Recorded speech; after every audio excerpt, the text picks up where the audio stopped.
inahusisha nini? Moja, kujitambua. Yaani ukiomba toba ya kweli mbele za Mungu inahusisha kujitambua. Kujitambua.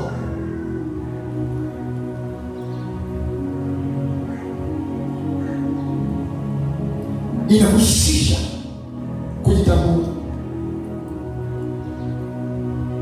Hapa ndipo unakuta peke akili, kifikra, kimawazo, hawazi vitu vya ajabu. Kitu cha pili, kuchukia dhambi. Yaani ukiomba toba ya kweli, unajikuta unaanza kuchukia dhambi. Toba ya kweli ukimaanisha kutoka ndani ya vilindi vya moyo wako, unaanza kujikuta unaanza kuchukia dhambi. Unaichukia dhambi. Tatu, kurejesha visivyowezekana. Kurejesha visivyowezekana. Yaani uomba toba ya kweli, amini kabisa, itakufanya kurejesha vile visivyowezekana.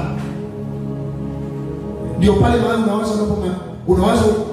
kufanya jambo fulani, Mungu anaweza kukamilisha kwa ukubwa ule ule. Kwa sababu ya nini? Umeiomba toba ya kweli toka moyoni.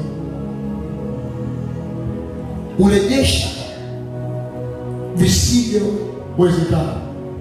Unakutana na Mungu uso, toba ya kweli. Hii ndio siri namba moja ambayo inaweza kutupeleka tukakutana na Mungu uso kwa uso. Danieli alijua nguvu katika toba. Toba hufungua malango ya